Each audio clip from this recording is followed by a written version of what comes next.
3 برس کی اس خفیہ دعوت اسلام میں مسلمانوں کی ایک جماعت تیار ہو گئی۔ اس کے بعد اللہ تعالیٰ نے اپنے حبیب صلی اللہ تعالیٰ علیہ وسلم پر سورہ شعراء کی آیت نازل فرمائی اور خداوند تعالیٰ کا حکم ہوا کہ اے محبوب آپ اپنے قبیلے اور خاندان والوں کو خدا سے ڈرائیں۔ تو حضور اکرم صلی اللہ تعالیٰ علیہ وسلم نے ایک دن کوہ صفا کی چوٹی پر چڑھ کر یہ معاشرہ قریش کہہ کر قبیلہ قریش کو پکارا اور سب قریش جمع ہو گئے تو آپ نے فرمایا اے میری قوم، اگر میں تم لوگوں سے یہ کہہ دوں کہ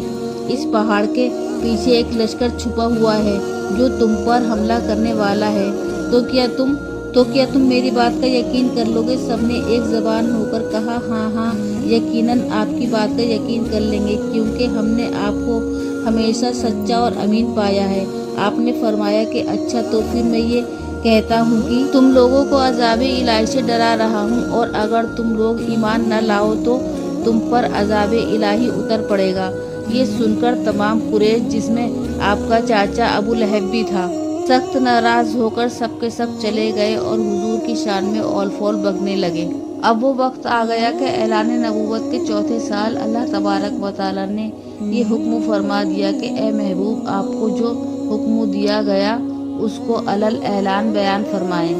چنانچہ اس کے بعد اعلانیہ طور پر دین اسلام کی تبلیغ فرمانے لگے اور شرک کی کھلم کھلا برائی بیان فرمانے لگے، اور تمام قریش بلکہ تمام اہل مکہ بلکہ پورا عرب آپ کی مخالفت پر کمر بستہ ہو گیا، اور حضور اکرم صلی اللہ تعالیٰ علیہ وسلم اور مسلمانوں کو رسانیوں کا ایک طولانی سلسلہ شروع ہو گیا۔ رحمت عالم صلی اللہ تعالیٰ علیہ وسلم پر ظلم و ستم، کفار مکہ خاندان بنو ہاشم کے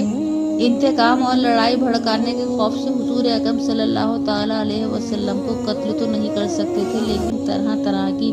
تکلیفوں اور ایذا رسائیوں سے آپ پر ظلم و ستم کا پہاڑ توڑنے لگے۔ چنانچہ سب سے پہلے تو حضور اکرم صلی اللہ تعالیٰ علیہ وسلم کو کائن، ساحر، شاعر، مجنون ہونے کا چرچا ہر کوچہ ہر بازار میں کرنے لگے۔ آپ کے پیچھے شریر لڑکوں کا گولہ لگا دیا جو راستے میں آپ پر تنبیہت کستے، گالیاں دیتے اور یہ دیوانہ ہے، یہ دیوانہ ہے کا شورا مچا کر آپ کے اوپر پتھر برساتے۔ کبھی کفار مکہ آپ کے راستے میں کانٹے بچھاتے، کبھی آپ کے جسم مبارک پر نجاست ڈال دیتے، کبھی آپ کو دھکا دیتے، کبھی آپ کی مقدس اور نازک گردن میں چادر کا پھندا ڈال کر گلا گھونٹنے کی کوشش کرتے۔ روایت ہے کہ ایک مرتبہ آپ حرمین کعبہ میں نماز پڑھ رہے تھے کہ ایک سنگل کافر عقبہ بن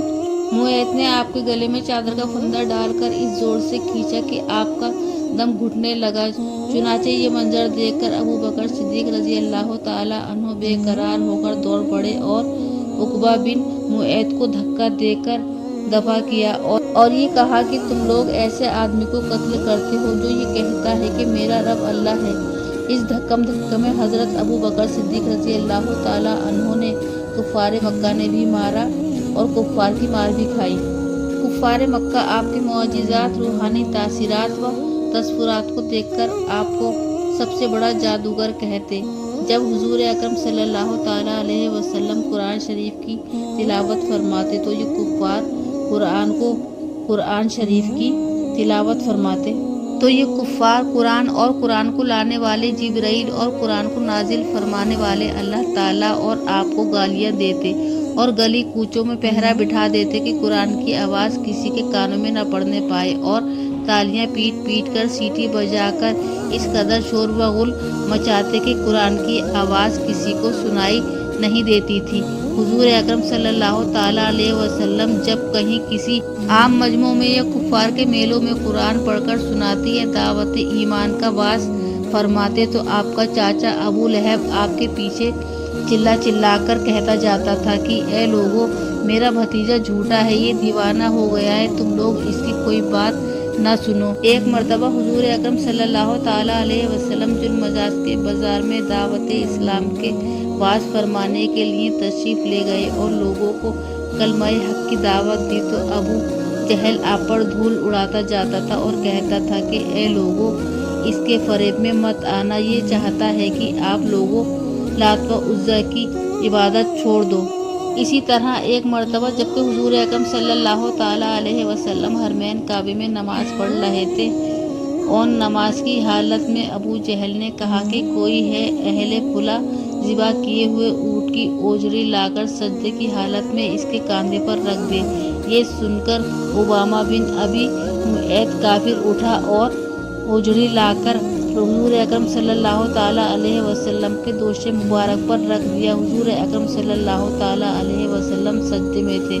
دیر تک اوجڑی کاندھے اور گردن پر پڑی رہی اور کفار ٹھٹا مار مار کر ہنستے رہے اور مارے ہنسی کے ایک دوسرے پر گر پڑے۔ آخر بی بی فاطمہ رضی اللہ تعالیٰ عنہا جو ان دنوں ابھی کمسن لڑکی تھی آئیں اور ان کافروں کو برا بھلا کہتے ہوئے اس اوجڑی کو دوش مبارک سے ہٹا دیا۔ حضور اکرم صلی اللہ تعالیٰ علیہ وسلم کے قلب مبارک پر کفار قریش کی اس شرارت سے انتہائی صدمہ گزرا اور نماز سے فارغ ہو کر 3 مرتبہ یہ دعا مانگی: اللہم علیکا بقریش، اے اللہ تو قریش کو اپنی گرفت میں پکڑ لے۔ پھر ابو جہل، عتبہ بن ربیعہ، شعیبہ بن ربیعہ، ولید بن ابا امیہ، خفل عمارہ بن ولید کا نام لے کر دعا مانگی کہ الہی تو ان لوگوں کو اپنی گرفت میں لے لے۔ حضرت عبداللہ بن مسعود رضی اللہ تعالیٰ عنہ فرماتے ہیں کہ خدا کی قسم میں نے ان سب کافروں کو جنگ بدر کے دن دیکھا کہ ان کی لاشیں زمین پر پڑی ہیں۔ پھر ان سب کافروں کی لاشوں کو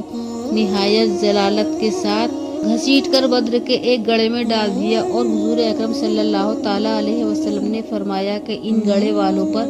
خدا کی لعنت ہے۔